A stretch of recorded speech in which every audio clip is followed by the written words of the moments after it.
I'll be starting shortly.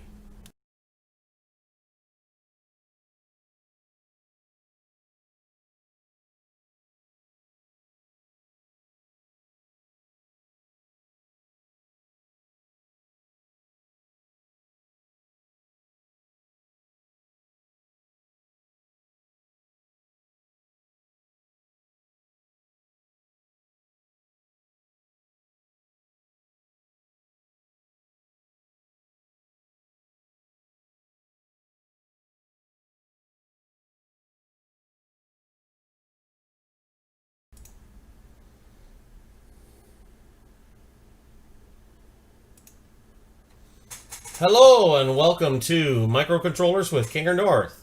This is episode 23, Model Train Wayscale with CircuitPython and Arduino. And I'd like to thank those people that are watching already. That's great to see people on early. Okay, well, let's get started. Let's have a look at what we're going to be playing with today. So today we have a few items set up here. This is a really busy screen today, so I'm hoping to keep this within an hour. We'll see if that happens or not. But what I have here is I have my Arduino Uno in the top right, and it's got a display on it. And then I have my CircuitPython board, the Feather M4 Express. So that is also running with a display and another little board on it as well. And I'll explain what those are as we go along. And then up in the far left, upper right, I actually see the scale. That's going to be where I'm going to park my cars on my train layout in order to weigh them. And down below at the bottom of the screen we have both an ore car and a tailings car. So we have both the raw ore coming in, and I have a number of items here. I have just a weight here, and I'll explain what's in here. I also have a load that fits in this particular car. This is an ore car, this one here. This ore car is meant to carry raw ore to my stamping mill. My stamping mill is where they take the ore, they crush it up, and the idea is they separate the precious metals out of it. So they're going to separate the lead, the iron, the silver, and the gold out of my ore. Then we have our tailings car, which they take away the scraps. I'm showing some lead weights here. These are weights similar to what you use on wheel rims. These are the hidden weights that are usually in behind for mag wheels or dressed up wheels, so you don't see weights on the front. And these are just stick-on weights. These are my my loads. I got a couple of 3D printed parts here and another strip of weights over here. But this is the key. This little item down here, this bright silver aluminum piece, this is a load cell, and that's what makes this possible. So let's get into a little more detail here, and let me show you what's going on with this thing. So I'm going to move a few items out of my way, and we're going to get started with what's going on here. So I'm just going to move my cars out of the way.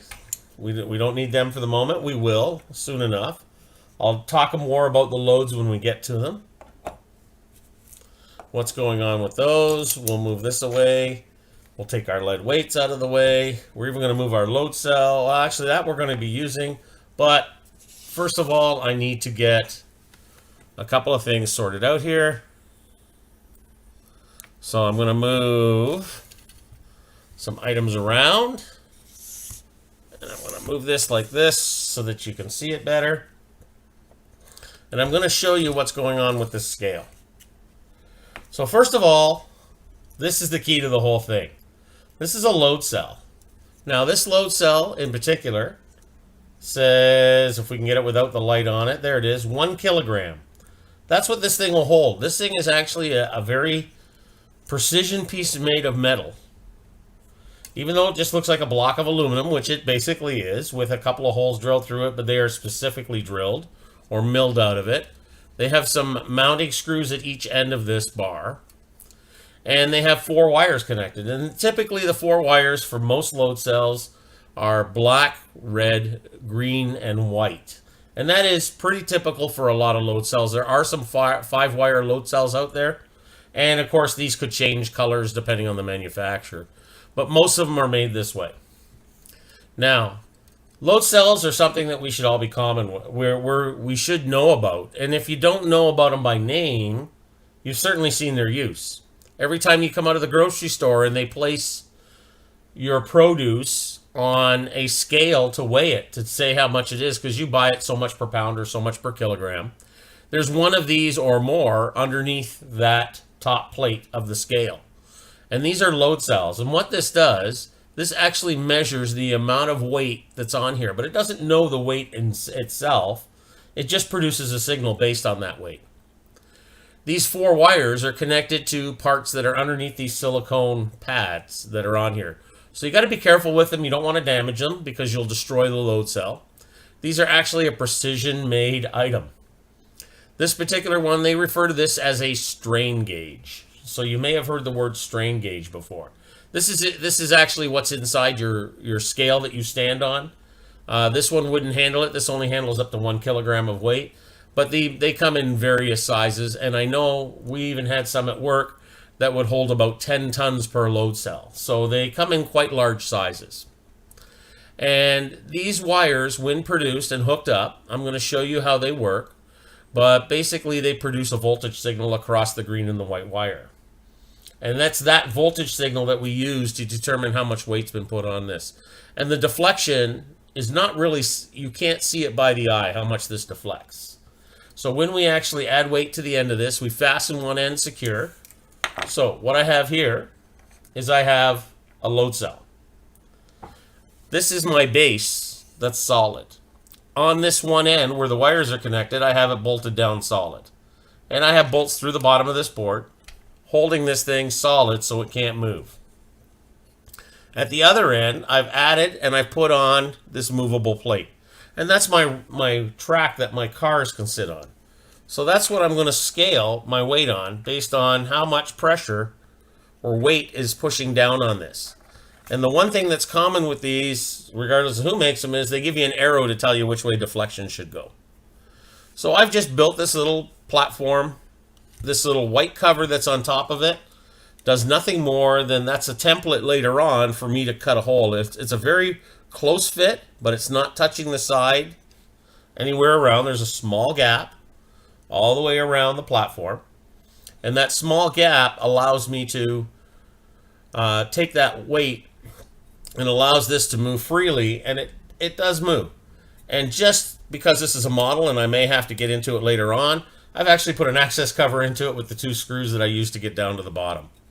So that I've actually turned around, put an access cover on this thing, and this would look like the access hatch that somebody would use to maintain this in the field, because this would be surrounded by the rest of the terrain. My tracks would go on here. If you notice, I have little pieces of wire mounted on the end.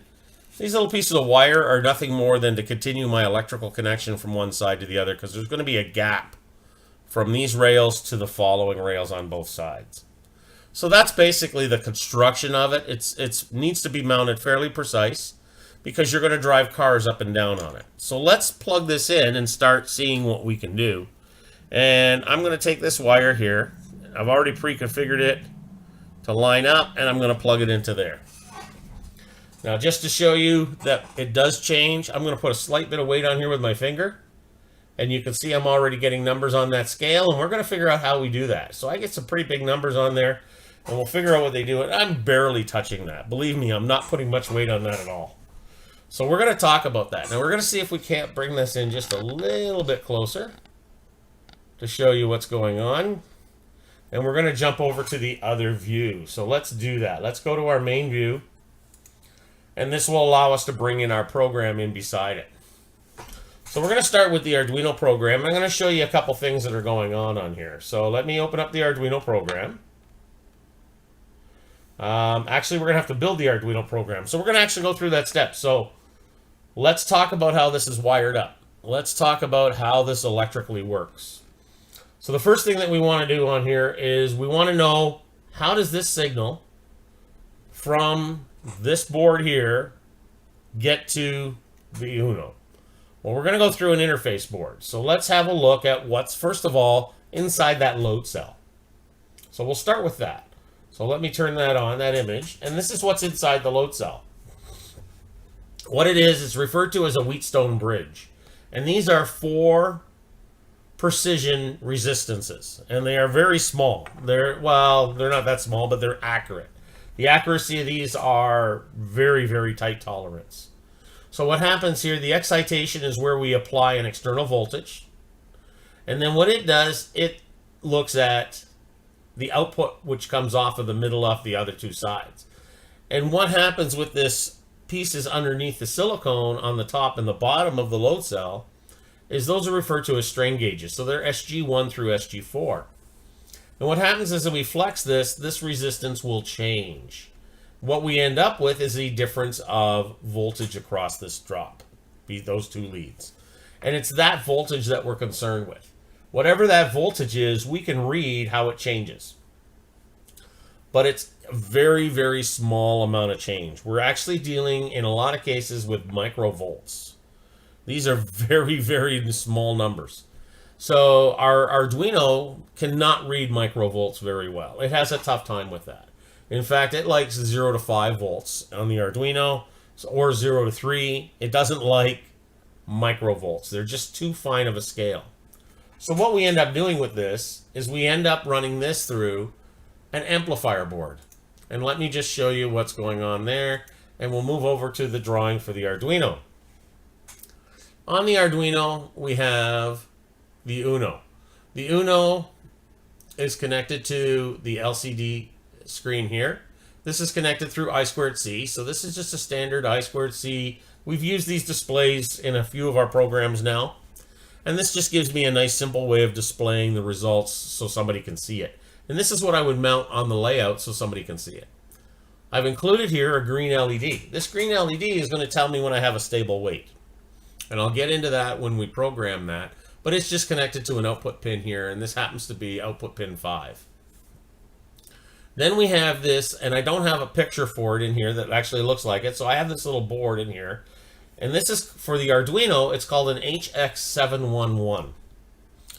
And this particular board does two things. First of all, what it is a board that reads the microvolts. And what that does, it allows us to read that microvolts, and then based on that value, it actually produces a signal out which are read on a couple of pins as inputs. And these are digital pins, so it's actually sending a serial signal back. It's not sending it through I2C or anything like that. It's just reading it right directly on the serial inputs. It has its own communication factor. And then what also it does, though, is we have the ability in here to send commands to it. And by sending commands to it, what happens is we are able to set what they call a gain value. And the gain is going to be an amplifier. So it's going to take that microvolts, bump it up, and in fact, the gain that we're using for this particular project is times 64. So it's going to have a 64 gain, which means it's going to take the microvolt signal and bump it up by 64 times. And it's going to then transmit that value back when requested into our board so that we can manipulate it. So that's what we're doing, is we're reading a very, very small signal and we're going to do it. This is exactly how a postal scale works. This is exactly how big load cells work. If you've ever gone to the dump and you have to weigh your vehicle on the way in when you're loaded, and then when you weigh it on the way out, then they tell you by the difference, hey, this is how much you owe us because you dropped off so many pounds or so many kilograms of waste for us to dispose of. So anytime you've used a scale, regardless of how small or how large it is, this is basically what they do. And you could hook up a number of load cells to this if you wanted to, but this particular one, I've only got one load cell connected to it. That's all we need to do our calculations. And I've just used this to represent the load cell since there's no image for that. It's just the 4 wires, the green, white, black, and red. And the wires are hooked up this way on the board. The red and the black are to the excitation leads, and the yellow or the orange and the white are the 2 leads coming in that are actually going to the board for communications. So that's all there is to it. You just follow the directions that are on it, and away you go, and you're all set. Okay, so that's what we're doing here. So let me turn that off, and let's build our program now, so we can actually get this to work, and we'll walk it through in stages. So we do each little part at a time. So as usual on here, we're going to start with a blank Arduino program. And we're going to build a program based on what we've done here. So I'm going to start at the top, and I'm going to do my usual thing when I come up here. First thing I want to do, I want to make sure I don't overwrite this blank one or create just a blank file. So I'm going to go File, Save As, and I'm going to give this a title. And I'm going to put it in the appropriate place, which is in my Show Documents. So Load Cells, Episode 23. You can see we're already up to that point. I actually have one in here called the Wait 1 Arduino, which is my main program, but we'll create a new one here, and we'll just call this, for this example today, I'll use HX711 since that's the board. And I'm just going to put it in here, load test. So that's what I'm going to do, and we're just going to play with it and see what we can come up with. So I'll save that, and now it's HX711 load test. So there it is, the file's been saved. Now we're going to carry on with the program. First thing I want to do is I want to put in a comment to what this is for. So this is a load test using the HX711 connecting a load, and I'm running out of room, so I'll move down to another line. Load cell to and Arduino Uno by, and then me. So there it is there, and we've just created this. So there's our title at the top. So we've just created a nice simple little title just so we know what this is when we go back and look at it. And the next thing we're going to do is we're going to include any helper files we're going to need. And we're going to need a few of them today. So when I looked this up, I had to look up to see if there was any helper files. So this is going to be include any required helper files. So what we're going to do in here is we're going to include a bunch of them. So let's start with the first one. So we're going to need include, and we're going to put in this one, and it's called HX711.h.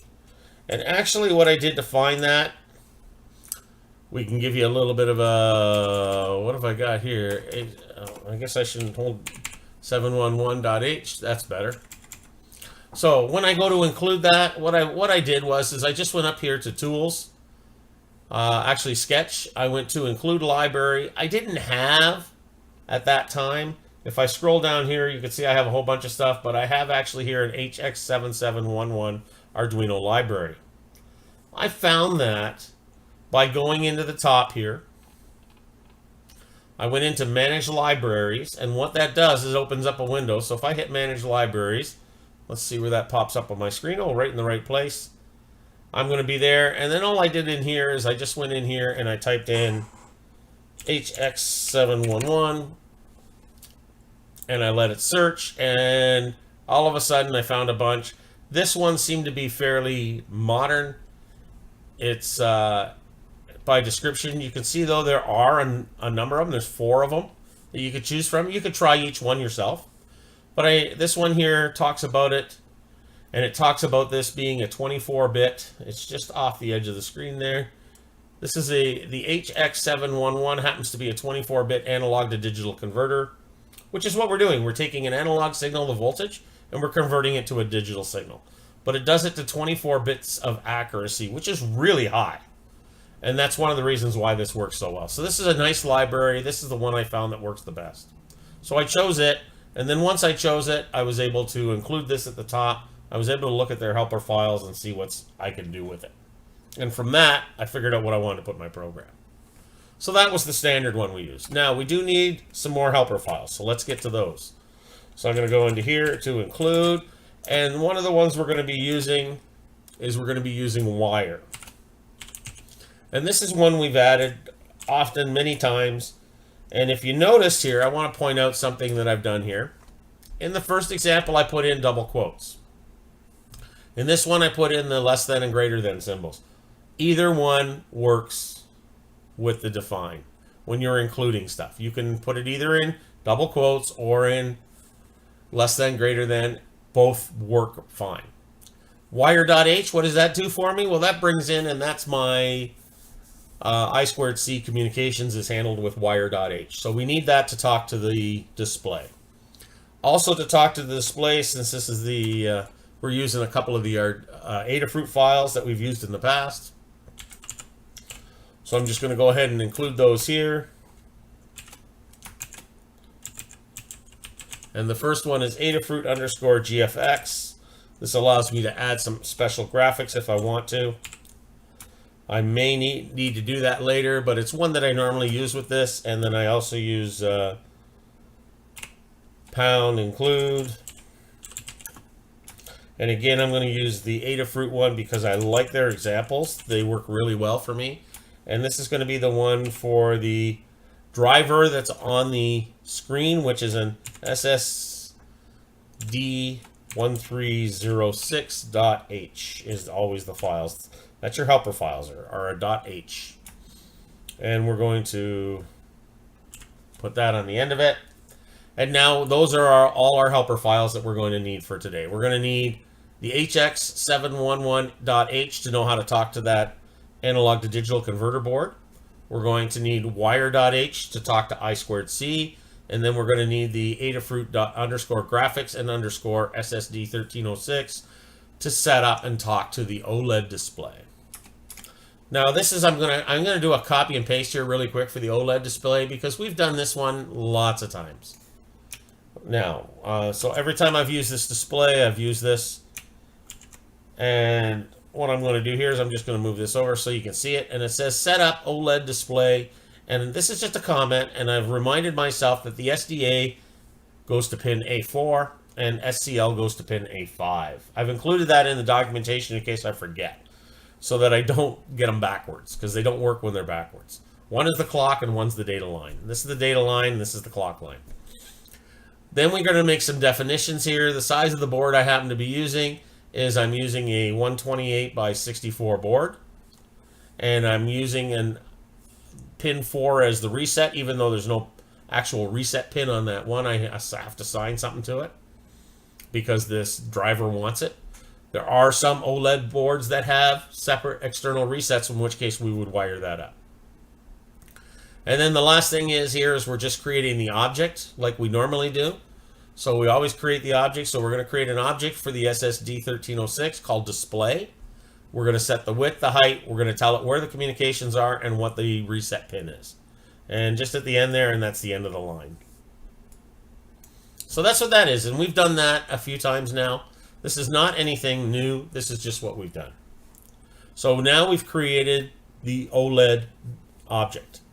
Now we need to create an object for the HX711. So for that analog to digital converter board, we need to do something with that. So we're going to go in here, we're going to create HX711, and we're going to talk about the circuit, wiring, and setup. So we're going to keep ourselves some information in here so we have it for later. That way we're not going to be missing it. It's going to be part of our document. And let me get an extra line in there just so I have my blank space. So what we're going to do is we're going to have to create a couple of pin locations to tell it which pins we're using. We can actually use a number of different pins within this Uno. As long as they're capable of having both inputs and outputs, we can use them. So we just happen to choose the first couple of two that are down here. So we're going to set this one to constant. Constant means I can't change it afterwards, so it's constant integer. And this is going to be called load cell underscore, and this is data out is the way they call it. And we have to use their name that they used because it's going to fit their library, their helper file. And that's going to be equal to pin 2. So that's what we've got. We got our load cell, data out, and that's exactly what it's going to do. On the very next line, it's going to be very similar. We're going to go and set the other pin. So this is, again, this is load cell. But in this case here, what we're setting, instead of the data out, we're going to set the clock. And we're going to make that, obviously, the clock. That'll work.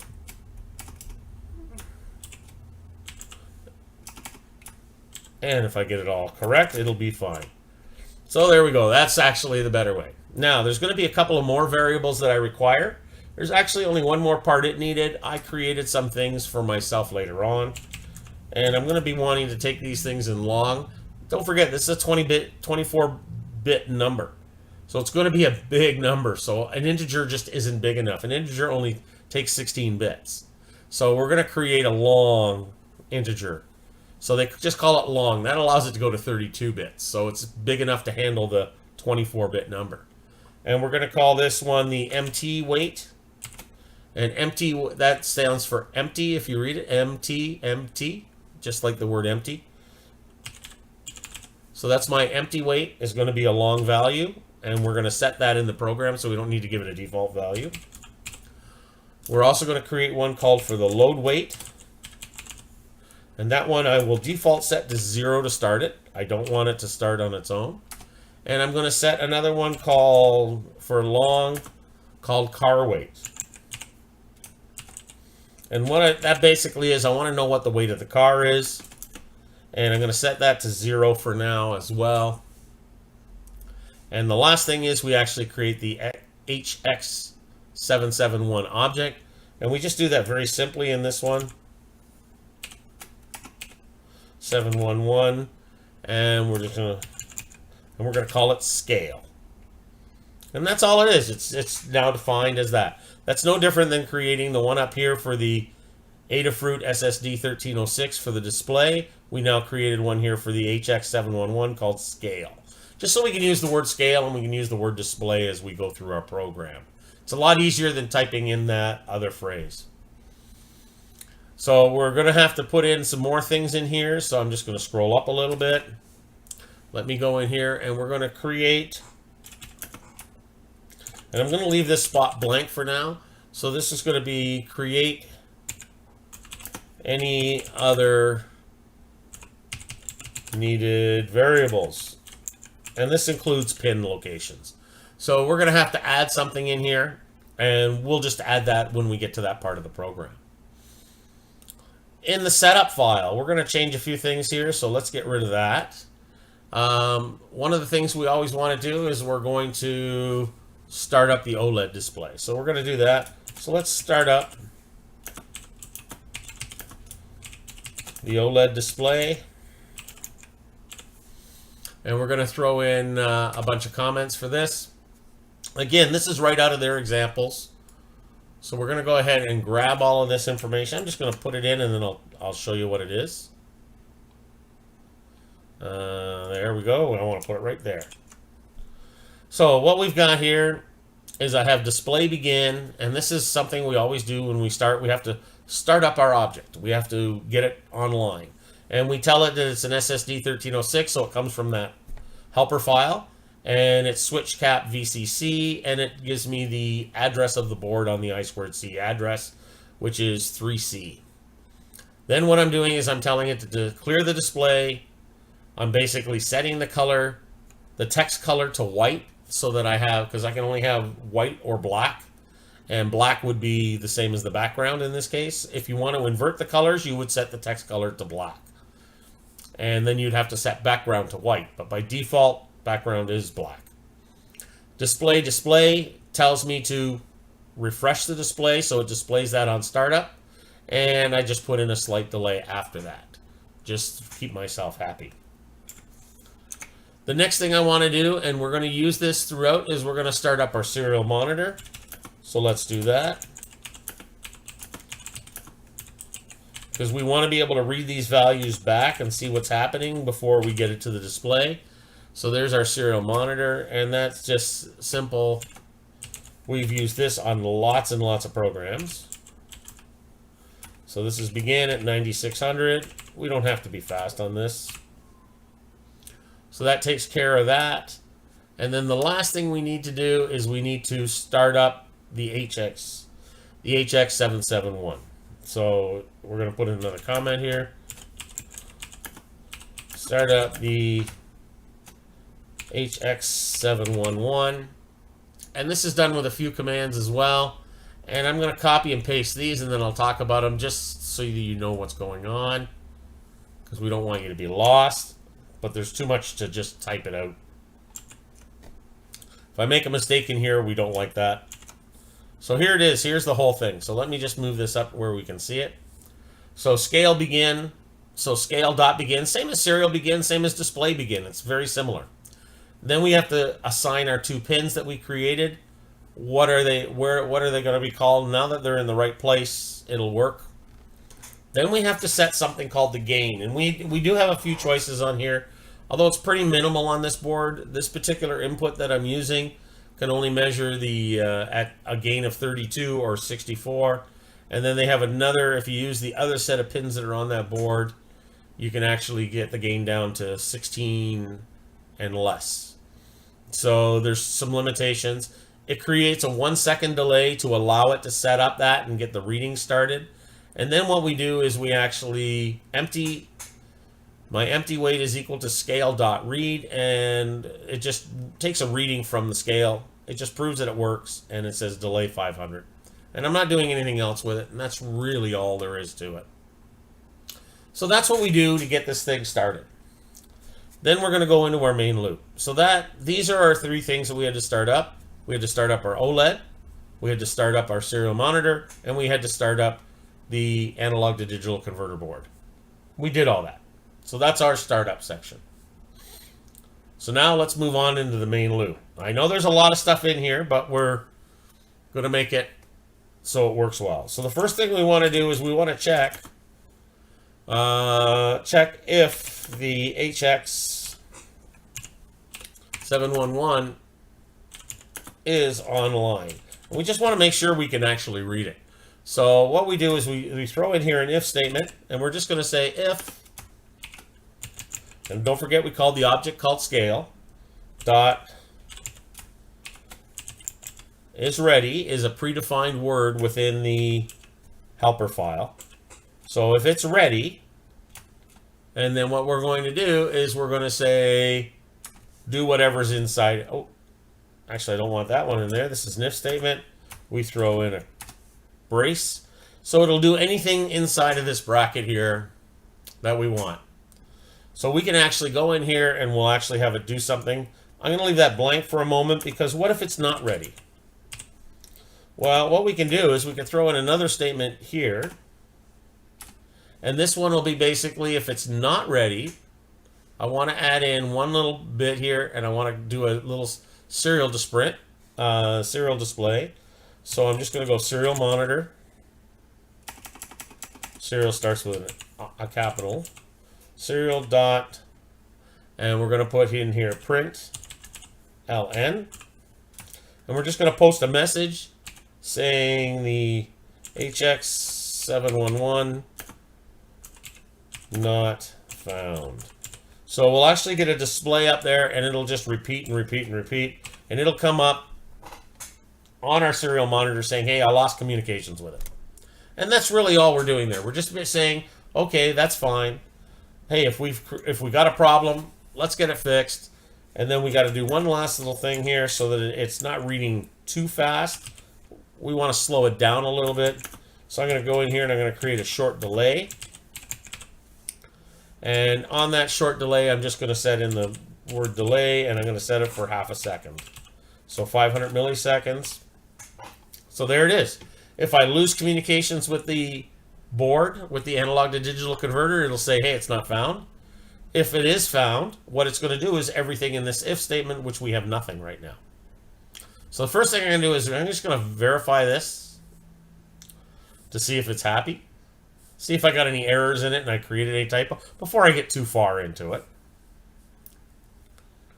All I did was hit compile. I just hit the verify up here. It's compiling it, saying, hey, does this compile? And with any luck it does. It looks like it's almost, and it did. It came out here at the very bottom. You can just barely see it on the screen. But that took up 44% of the storage in the program.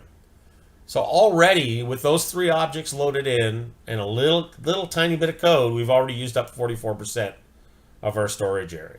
So we have to be careful on this. So this is going to take a fair bit of room, but it's not that much because luckily we've set up most of the things we need to set up. I need to set up a little bit more at the beginning, but we aren't there yet.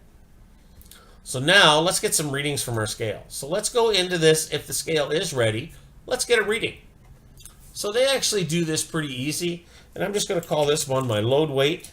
I created that variable earlier called load weight, and I'm going to make that equal to scale.read. And I could put brackets behind that, and it would read that scale number once. The problem with a scale is the number can fluctuate up and down a little bit. So they actually have a built-in feature which I liked on this, and I'm going to call it average.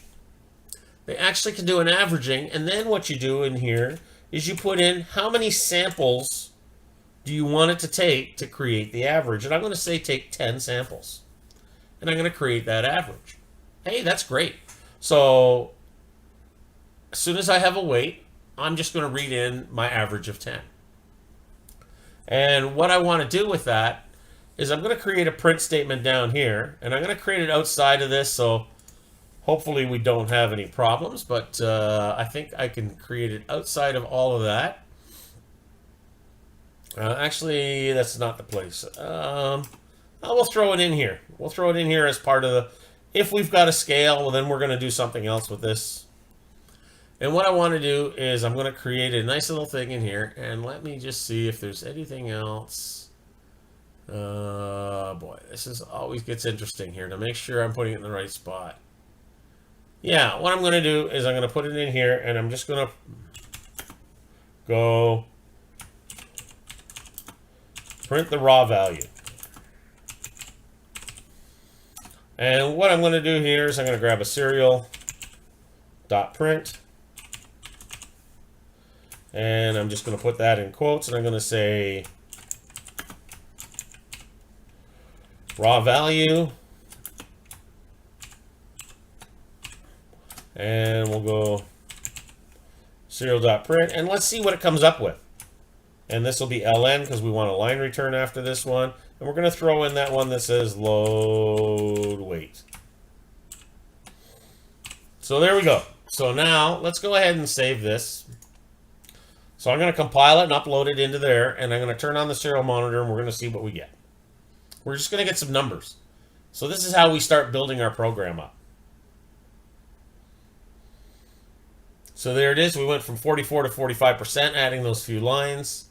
It's uploading. It's done uploading. So let me turn on the serial monitor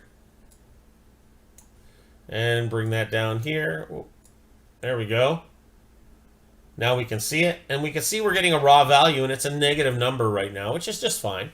If I press down on this board slightly, you'll see I can change that number, and I can turn it into a positive number. And I'm not putting a lot of weight on there. So I can actually get down here and look at the size of the numbers I'm dealing with. This is great being 24-bit. So that's what I've done here is I've created myself a nice simple way of creating some values. Again, I can go from that negative value, I can take it into a positive very quickly. And we have a lot of fluctuation in number. So now what we need to do is if this is my railroad, what I want to do, this is when my scale is empty. Well, if my scale is empty, what should the value read? But 0. I want the value of the scale to be 0. But we haven't gotten quite to that point yet. But let's see what some of our numbers are. So if I put my empty car on here, it's not on straight. It's actually, there it is. It's on the tracks now. When I put that on there, you can see my number went from the negative 20,000, and I'm now sitting around 12,000 on my scale. And if I take my load that I created, this is my load. Now, tell you a little bit about that load. That's the load. That's what it's going to look like in the car. But it's actually made up of 3D printed pieces here. So this is what I started with when I started creating this. I created a bottom piece that fits the shape of the car. And I fit a lid for it. So basically these two pieces go together and glue together to create a cone. And that's what I did here. But what I've done is I've put 3 of those double weights. So each one of these lead weights, you get them, you can buy them.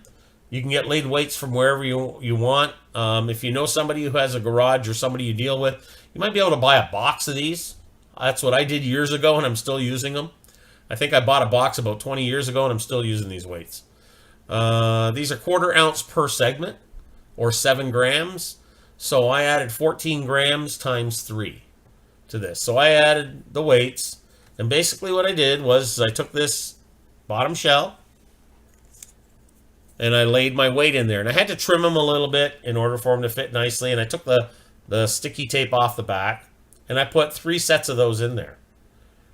Then inside the lid, my original plan was I took it and I epoxied in a 1032 screw to give me some weight in here, some metal, piece of steel in the lid. That way when I put it together, I end up with this. And this has got 3 of those lead strips in it and a little screw in there. And what that did was allow me to pick it up with a magnet. Now I only have the small magnets, like they have the tools for finding stuff when you drop it on the floor. So I use that, and when I put that weight in the car, we can see my load now jumps from the 12,000 range to 43,000. So I can actually see that weight difference quite well. So those are some interesting numbers. Now, let me just lift that out of there because that one's hard to lift, and you can see that's a problem. That's why I wanted to do the magnet, because you can't just pick it up with your hand once it's in place. So I decided, let's scenic this. So I did. I put some material on the top to make this look like a load. When I put this in here, you can see now I'm sitting around 4,400. That's just slightly higher. It was 4,200, I believe, without the gravel on the top. But now I have a load. I actually have a load that fits in my car, and it looks like a load of ore. And I got to finish decorating it a little bit, but it's not going to add much weight to it. So it sits there around 4,400 with a load on it. I don't need the magnet now because this gives me enough grip I can actually pick that up with my fingers, which is good because it now weighs too much for the magnet to pick it up. I need a bigger magnet. So that was just something I learned, but I have an empty car weight.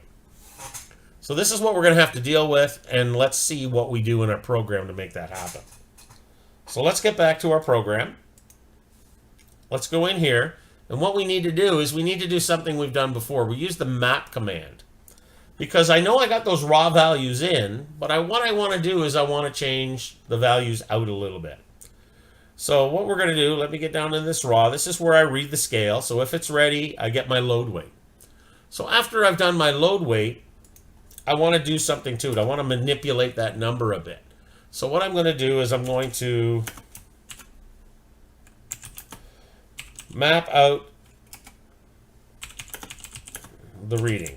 So what I'm going to do is I'm going to change that to something that's more bearable. And this is what I call my car weight. So that's why I created these variables earlier. And I'm going to make that equal to map. Now this is probably the long, that's not quite the longest command we're going to get, but it's going to be a long one. So what we're going to do is we're going to take that load weight that we read. And what we're going to do is we're going to say, hey, when it's between 8,000, and you can play with these numbers, believe me, I played with these numbers too, and 50,000, I want it to display numbers of 700 to 2,500. And there, and there. So what I've done here in this map command, I'm just going to show you here, is I've taken this weight that I scaled up here, my average, and for any values it reads between 8,000 and 50,000, make it 700 to 2,500. And then what I'm going to do here, instead of saying print the raw value, I'm going to change that to print the car value, which is basically the rescaled value. And instead of, it's still the raw value what I'm putting in here, I can leave that in. Load weight was my raw value. What I'm going to do in here is I'm going to modify this slightly. And we're going to add in the extra printing that I want it to do. So I'm going to go serial dot print, and I'm going to add in here. This is now my, let's put a comma there, car weight. So we can see we're expanding on this display, and we'll show that in the serial monitor. And then I'm going to go serial.print ln, since I'm now at the end of the line. And I'm going to put, instead of load weight, I'm going to put in car weight. So I'm going to get these mapped value. So let's see what that does to it. So We're going to go ahead and save that. And we're going to see how this affects it.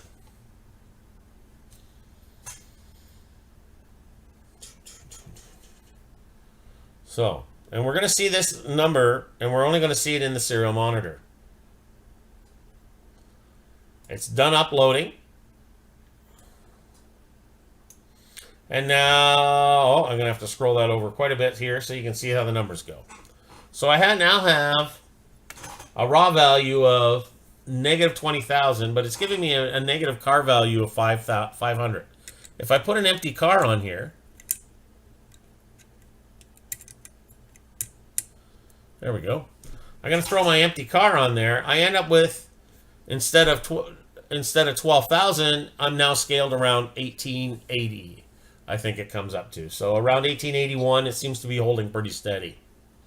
So that actually gives me what I call my empty car weight.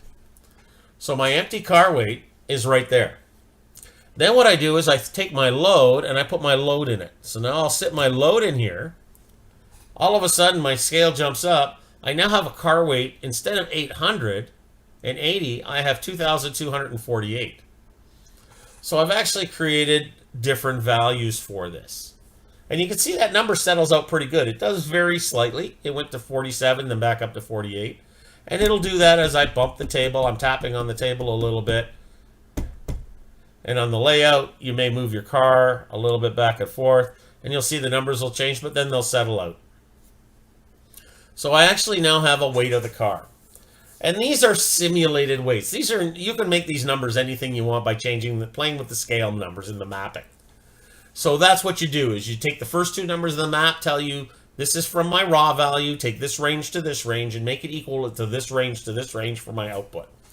And my output happens to be in pounds. So when my car is full, it weighs 2,248 pounds. When I take my load out of it, my empty car weighs 881 pounds, this particular car. I put another one on there. There's enough accuracy with this, so it's not going to be 881. It's going to be something different. And then what happens is, as I roll my car off, it drops down to a negative number, but obviously I wouldn't want to display a negative number. So let's fix this. Let's figure out how we're going to fix this. So that would be the next set. So what I've done here is, after mapping, after I've mapped it, I want to include, actually I want to get up here, and I'm going to hit enter. Let me move back over here to the far left. You can see I'm still in my gap. I'm still in this if. What I want to do is I want to do something, and I'm going to go in here, if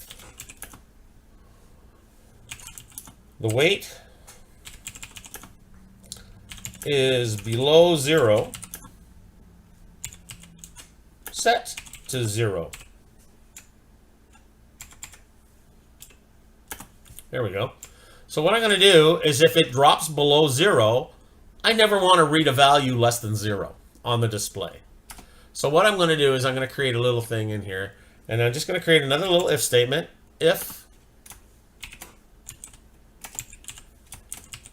car weight, so this is the mapped out value, if car weight is less than 0,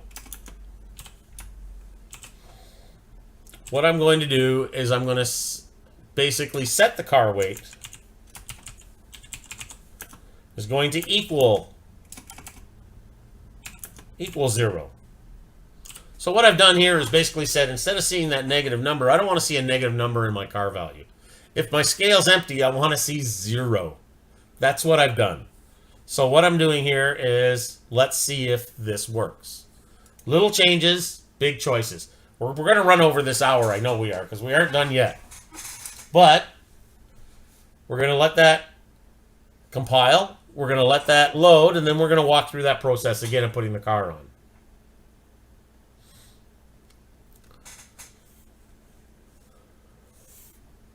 So it's done uploading, so let's have a look at our scale. So now you can see my scale weight, even though I have the same negative numbers up here, it's now 0. It reads 0. If I put my car on here,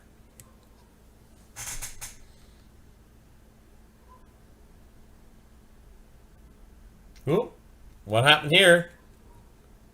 Ah, what did we do wrong? I still have a 0. This is why we check these things. So let me have a look at my program, what I did here. Oh, you know what? I didn't put this line 51, inside a set of curly brackets. My mistake. This should have been like this. Let's cut. This is why we test as we go along. And I'm going to paste it in here and let me get rid of this extra line. There we go. We have to put in here, if this statement is true, make the car weight equal to 0. Let's do that again. This is how we find out. Simple mistake, easy to fix if that's the only change I made from my previous test. So we're going to let it upload the sketch. It's compiling right now. It'll be uploading.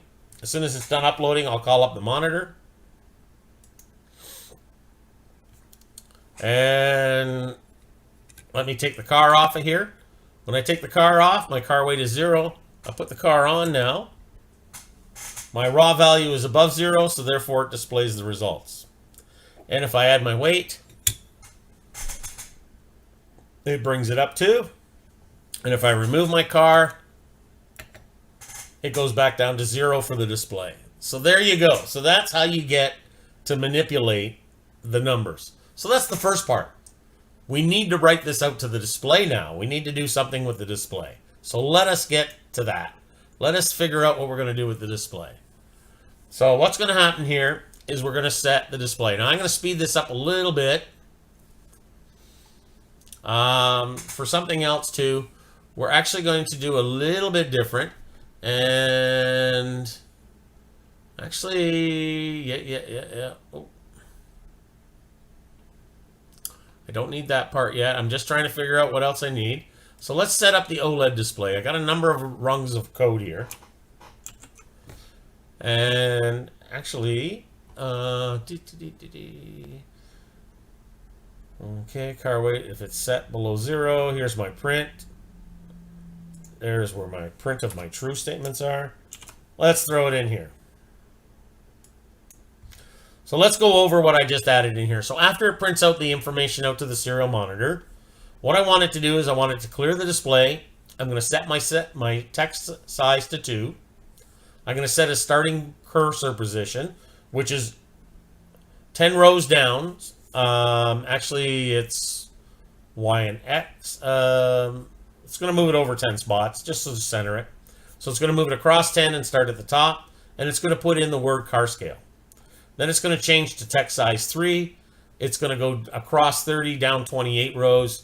We're going to put in the car weight itself. So this is our value from 0 to plus. And then we're going to display it. So let's see what happens. So we're going to go ahead and do that. Now we're finally going to get something on this little screen here on here. So we're going to compile it. If you notice, we're only adding one section at a time.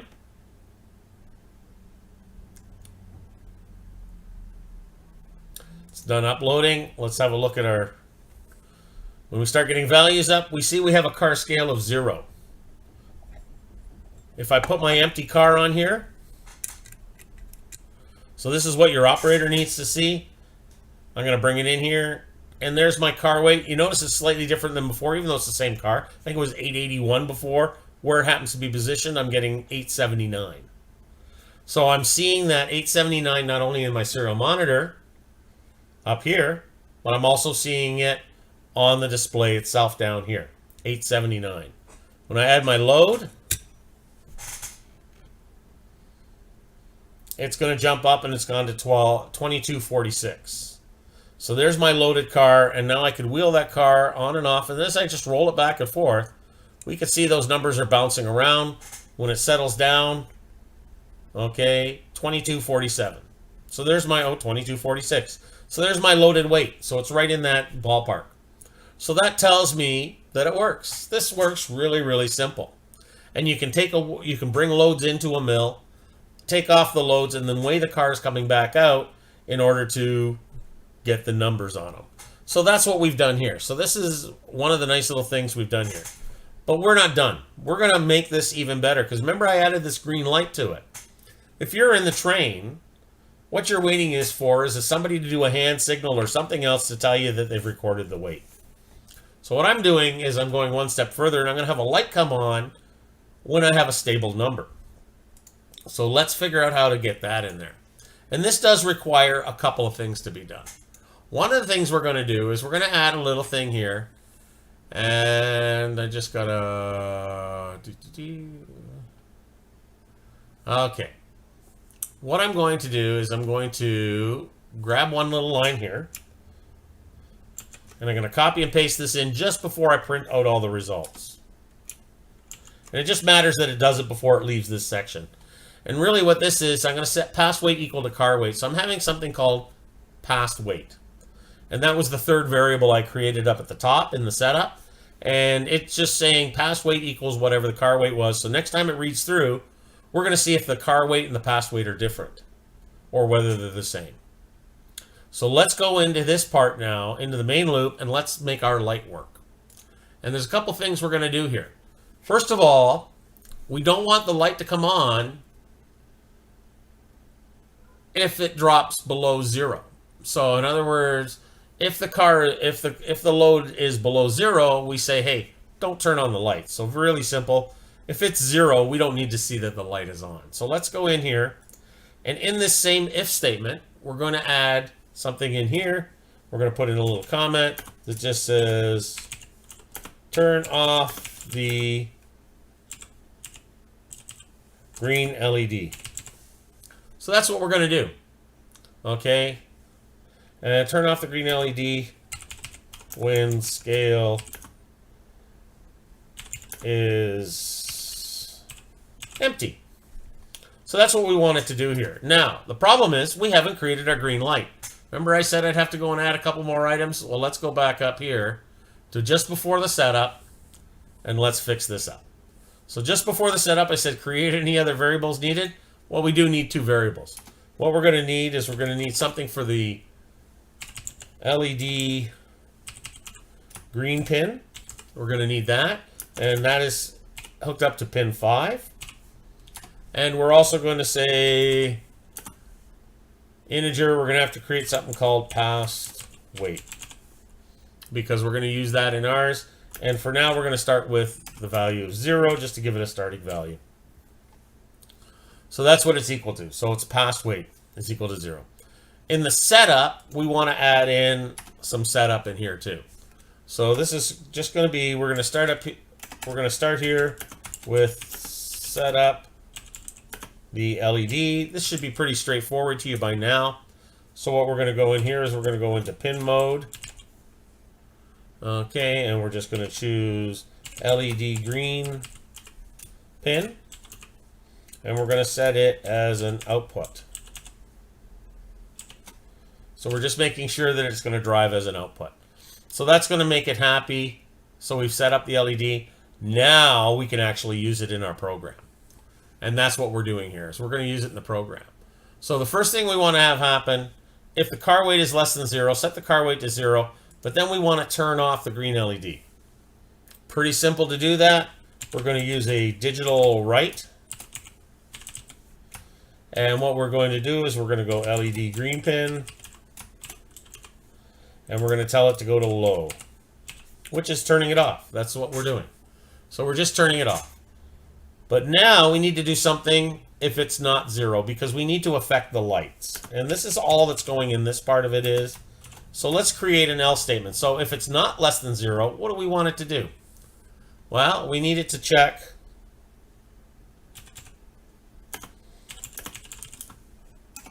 just put in the word check. Check if the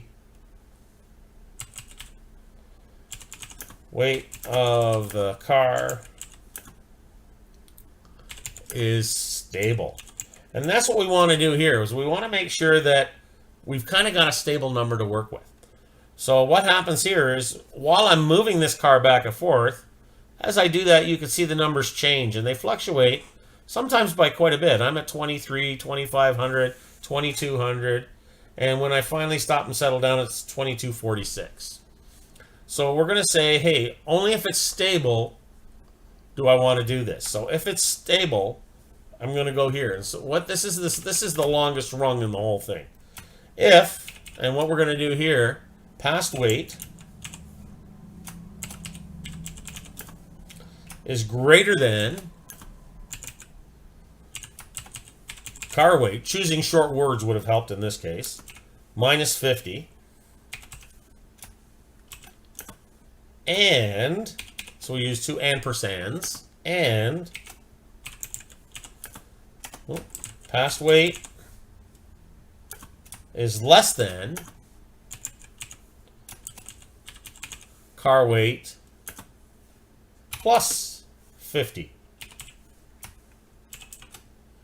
And let me just check. I think that was the end of my line. It is. So when I come down here, I'm going to open my brace and I'm going to go down here. So what I'm doing here in this one here is I'm checking to see if the past weight is greater than the car weight minus 50, or if it's past weight plus greater is less than car weight plus 50, then what happens is it's fluctuated too much. I've gone up and down 50 pounds. So I've given myself a 50-pound range here. I could go tighter, but I chose 50 pounds. And what I'm going to do with that is I'm going to now turn around and I'm going to put in, hey, if it does meet that criteria and it's within that stable range, it's within plus or minus 50, then what I can say here is I can go to my digital write, and I'm going to go in here to the LED green pin, and I'm going to tell it to go high. So turn on the light if that's the case. And if it doesn't stay within that range, if I jump outside of that range, I want to turn that light off. So I'm going to go into here. I'm going to just copy this line here since this is the line to turn it off. So Control C, Control V, and what I'm going to do is I'm going to make it low. So now what I've said is if my weight varies too much, turn off the light. If it's within the range of the last reading, then turn on the light saying it's stable enough. Okay, so let's upload this. Let's hope I didn't make any typos. As you can see, this was a long show today, but that's okay. We're getting there. Oh, capital G for green. That'll help. That's why we made one typo. It tells me. So we're getting there. It's compiling. Oh, it looks like it's compiling this time. Another error. Oh, look at that. I'm consistent. I just put in the small g twice. Let's see if third time's the charm here.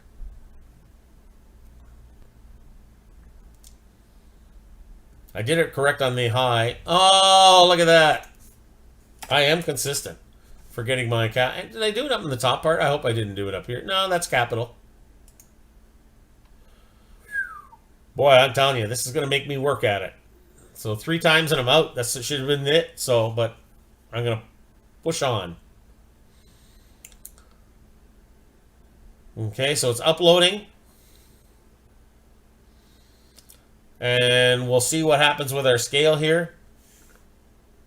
So when it's finished uploading, I have a scale weight of 2245 or 2244, and it's staying stable. But if I move the car, I go outside of that plus or minus 50 range. So when I drive the next car up, it's going to come up, and once it settles down, the light will stay on steady. I take this, I put an empty car on it. It's got to reweigh the weight. Once it's stable, it's there. If I move the car, it changes. If I remove the car, when the scale is 0, the light is off because it's not an active weight. I put the car on. Once it stables down, I can do that. I add the weight to it. The light will go out. Once it calculates it's got a stable weight, it'll turn the light back on. So that was the light right there. A little hard to see. If I bend it over, yeah, a little easier there. I'll just move the car a little bit. You see that it hops off. Once it gets stable, the light will come on. So not very big, but I can put that on top of a building. I can put that on the face of a building or on a pole near the scale so that when the train operator sees that the green light has come on, then he can move up and move the next car up to the way spot. So this is just a way of doing it and getting it to work. As you can see, this is actually pretty effective. The thing is, these aren't the only cars I'm using in my particular layout. So I'm going to remove this car from here because this is my loaded ore cars. The other material I have to do is I have to get rid of my tailings. And if I put this car on empty, we're going to see we get a different weight. It sits around 1200. It's stable. And then what I'm going to do here, and whatever I did with those weights, there's the other weight I was looking for. What I want to do is I want to add some weight to it. So if I add 3 of these lead weights to this car, we can see my car goes up to about 2400 and stays stable there. So on my layout, considering you're going to be bringing in ore and you're going to be extracting some materials to it, but the tailings tend to be a little bit wet because of the chemical process and the separation. They're not really so much wet as they are just ground down, but there can be a little bit of chemicals mixed in with them. And they're, in today's world, that would be a hazardous material and we'd have to clean that out. But in 1930, they didn't worry about that in my railroad. So they're going to take the tailings and they're going to fill in the old mine where they dug the ore from a depleted mine. And what we're going to do is we're going to take it back. So because these cars are a little bit bigger, a little different style car, I'll probably have 6 ore cars come in and 4 tailings cars go out every time I swap out cars. We can do that 1 or 2 times an operating session. And I think with this added feature now, I'm going to have to weigh my when they're empty. I'm going to have to weigh my cars when they're full. And I'm going to have to keep track of that. So I'm going to have a little sheet that somebody's going to have to fill in. But it gives another functionality to the operation to make it more realistic. Everybody cares how much material they're bringing into a factory because they're usually paying by the ton or by the pound or whatever. They're paying by volume. So in order to do that, it says, hey, you sent me, 500 tons of ore this month, and yet you think you only sent me, you tell me you sent me 600. Well, my scale says you only sent me 500. And then they can dispute on how to settle that with them with their bill. But it's very important because the two of them don't necessarily match. So that's what I'm doing here. That's what's happening on my layout. So this is what's going to be installed on the layout later. That template is going to be used to cut the hole and put in the 4 mounting screws to hold the rest of it at the right height, and that'll line up with the rest of my rails. I'll actually have to cut a spot for that to fit. But I know where it's going to go. It's just a matter of putting it in and then setting up this display here so it'll be seen from the front. But that's your weigh scale. Now I'm going to show you a little bit of issues that you're going to have to watch for with this, and I'm going to show it using my CircuitPython one because my CircuitPython one does not work identical. And there's a reason for that, and let me show you that. So first thing I'm going to do is I'm just going to unplug this scale here. I'm going to move the Arduino one out of the way, and I'm going to bring in this version of it. So this is the little M4. So first thing I'm going to do is let me turn off the Arduino program. Let me go back to my pictures. And in fact, when I get back to my pictures here, I can go up here, and this is the circuit that we're using for it. So this is a board that actually I have a driver for. Part of the problem is that I don't have a driver for the HX711, which is a nice board for that load cell. I don't have that. So what I've done here is I've actually using an analog to digital converter. The problem is the one I currently have is only 12 bits. The one I used in the HX is 24 bits. I have a 16-bit version coming in. When I get that, I'm going to test it, and I think it'll be fine. My numbers will be smaller, but I'm going to show you some of the things, the pitfalls to watch for when you're using this. So it's the same circuit. It has a light on it. It has a board on it. It has a display on it.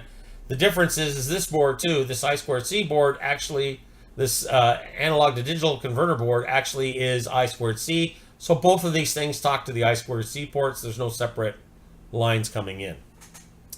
So that's what we're doing. So let's see what happens when I hook it up.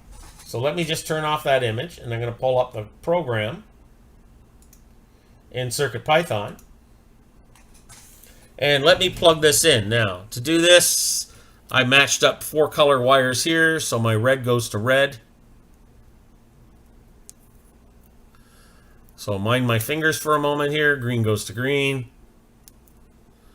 Black goes to black. And white goes to white.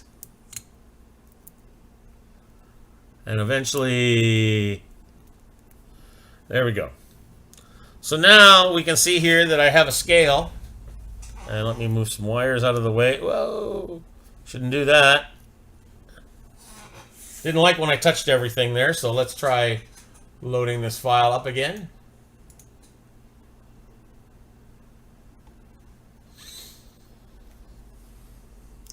I hate when this happens. There we go. Is it going to do it?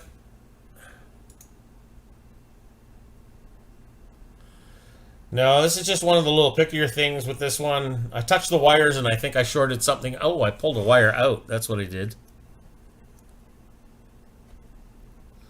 When I moved them over, I pulled out a wire and probably shorted it.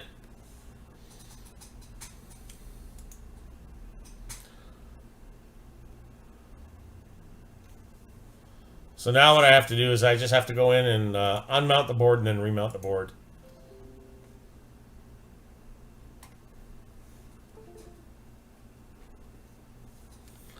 And we'll do that. We'll power it back up. And it should come back up and work. And it's happy again. Look at that. So I'm going to show you a couple things of what's going on here with this one. So I'm going to go up to the top of my program and let me show you what is actually happening. So this is all basically the same thing as what we saw before. It says car scale on here. It says the weight. And you can see it's nice big bold numbers. It's actually pretty easy to read. But what I've done here in the program is I've got here is this is my very basic scale to weigh cars. Now, I mentioned there was a couple of problems. So first of all, you can see I have to import a lot of files, but that's normal with CircuitPython because nothing's preloaded into the chip. So I import time, I import the board, I import the bus I/O. So the time gives me my delays that I can add. Board lets me do my pin assignments. Bus I/O allows me to do things like I²C. Digital I/O allows me to do the LED, just set a digital input or an output.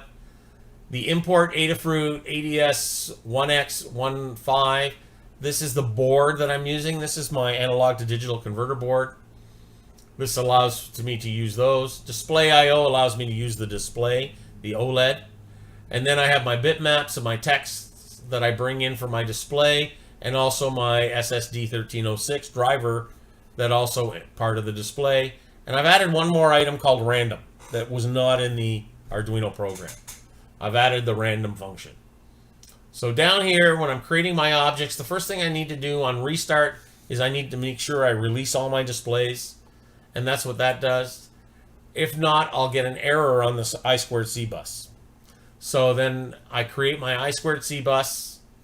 Then I create my object for my my analog to digital converter. The one I happen to be using is the ADS 1015 board.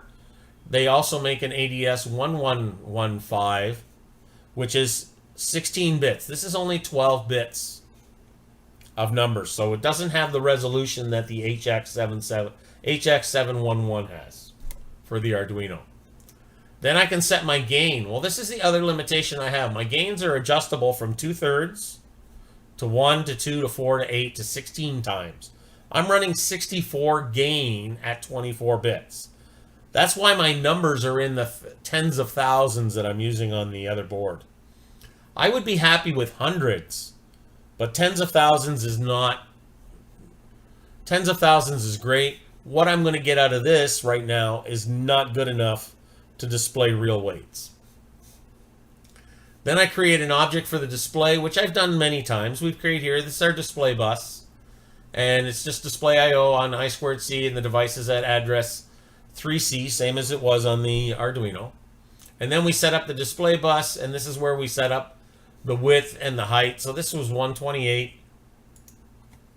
Okay, as we move over, the height is 64, and that basically does the same thing that we did before. We create our display groups for displays because this is the way we do it. So I have one to display the weight and one to display the splash, which is just a blank screen. So I've actually set in some sizes for them in memory. I've had my two fonts that I'm using in here. I have two different fonts on this board. I'm using a small font and a much larger font. So these are a couple of fonts I've used in the past. It's Arial 12 and Gotham Black 25. And then which allows me to use different styles of text, which is harder to do in Arduino. Not impossible, but harder to do.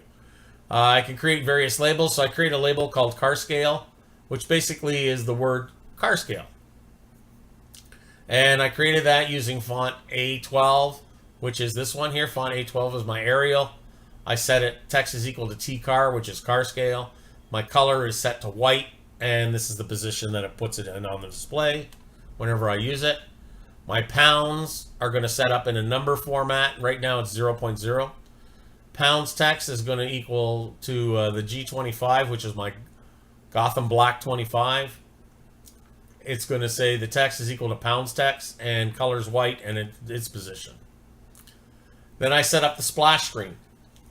The splash screen sets the bitmaps size of the display. It sets it to 128 by 64 and one color. My palette color for that one color is going to be equal to 0, which is black, which is what's there. That's for position 0.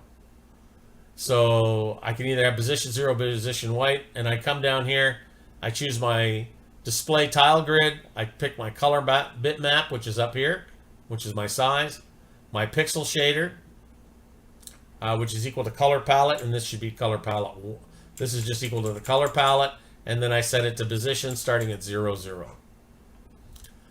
Next thing I do is append the splash. Basically, I write the update called BG Sprite, which is this long thing here, and I tell it to display it. I just tell it to display splash.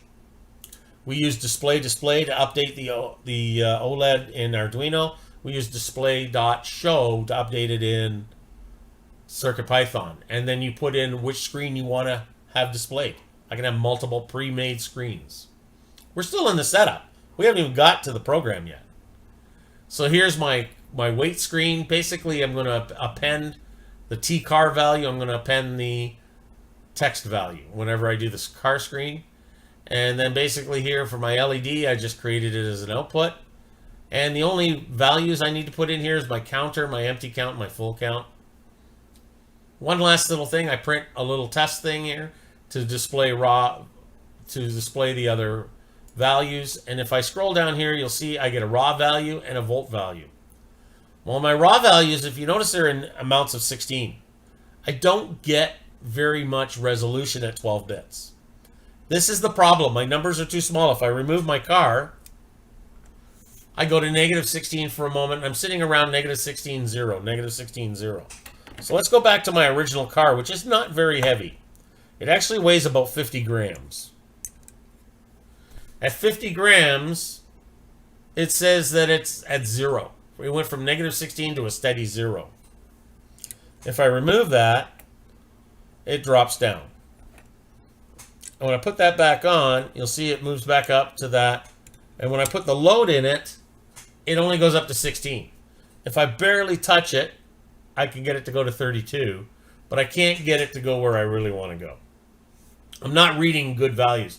You can see that even with 3 decimal places, my voltages are so small, I can't even display them right now. I haven't got it set up far enough to display. I've only set for 3 decimal places. I would probably have to go in here and say, okay, I won't even play with that right now. It's not worth it at 12 bits of value. When I get my 16-bit board, I'm going to start getting some numbers in here that I can actually manipulate.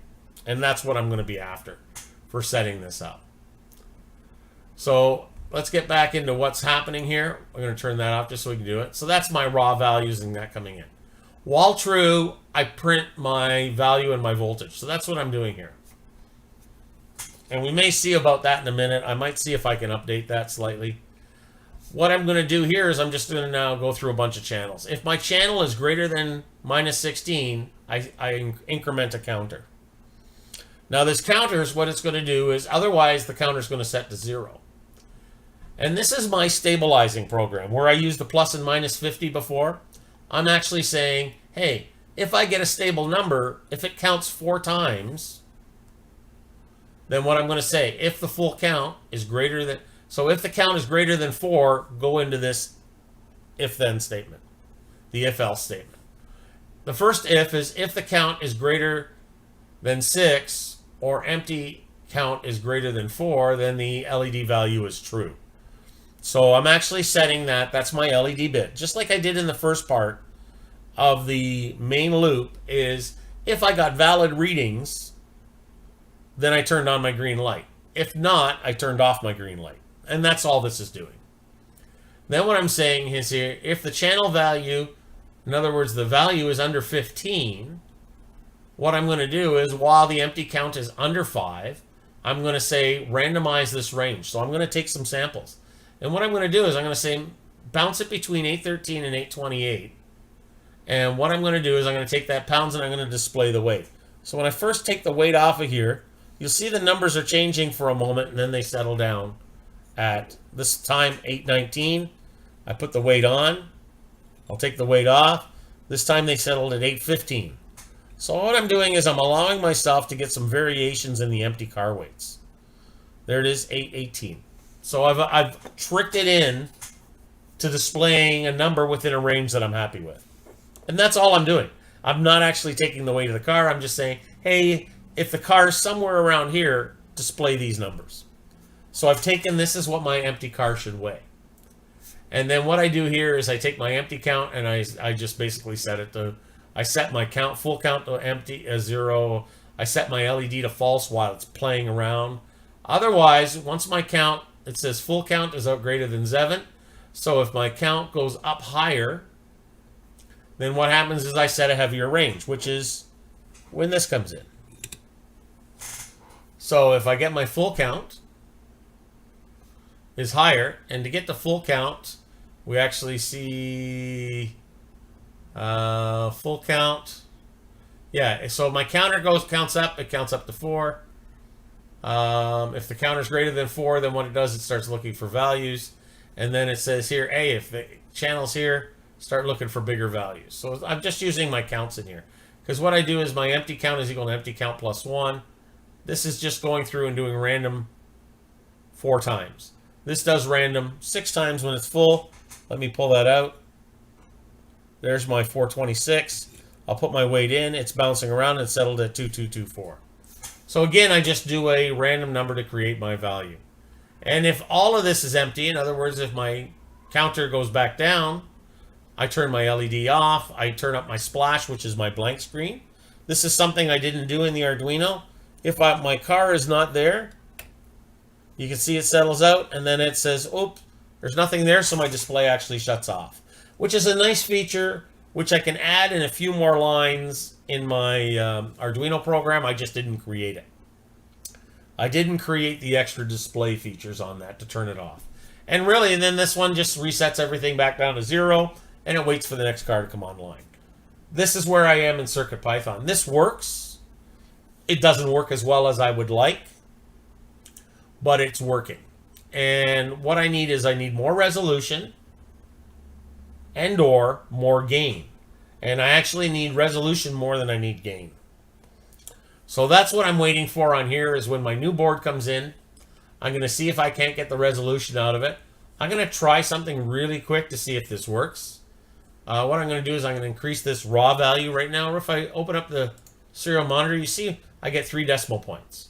Let's see if we can't push that a little bit further without creating ourselves any hassles here. I'm going to make this go to 10. And I'm going to make this go to, let's try 6 decimal points. And if I save that, there it is there. Now, look at that. I actually get a value. I'm actually getting a microvolt value. So let's put my empty car on, see how that works. It's not even enough to fluctuate it. Put my loaded car on. What it did was it took it away from -25. But there's my 16 is 125. So it looks like I'm still stuck at that resolution level. I can get my numbers. I can actually start seeing some numbers, which is good. But I'm not getting my resolution that I need. So what I need to do is I need to improve this resolution. I'm going to go from a 12-bit to a 16-bit analog to digital converter, and I'm going to see if that works well enough for me to use it with CircuitPython. If I actually start getting some real good values, or I find a way to use a higher resolution counter, then it'll be good for me. Part of the problem is the fact this is only 3 volts across the load cell instead of 5. So therefore I'm producing less voltage anyways. But that gives you an idea of what we do. So this is where the good and the bad come into it. We want lots of resolution on our analog to digital converter. 24 bits looks like it's a good number to work with for what we're using. I'm hoping 16 will be fine, but I'll find out when I get there. 12 is really not enough. You can tell I can get some pretty decent numbers as far as my numbers go when I'm using Arduino, when I can see numbers. Don't forget, play with the mapping to fine-tune it to get the numbers that you want. I can change those numbers and I can make my car 1,000 pounds heavier just by changing the upper value of what my range can be in my map. So you can change it just in the map until you get a set of numbers that work for you. This is a small scale.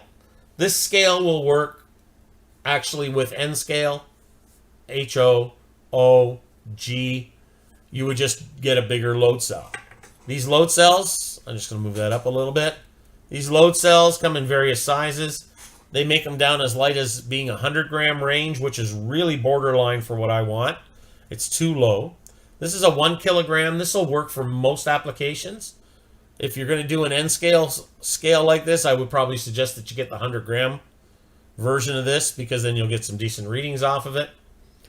And if you're doing G scale outdoors, you want to build a garden railway and you want to use a load cell, you can add a load cell to it and take a load of your weight. You'd probably want to buy one of the higher versions. They make these, and you can get them in 2 kilogram, 3 kilogram, 5 kilogram, 10 kilogram, 20 kilogram, 50 kilogram. And believe me, they do come into the tons too.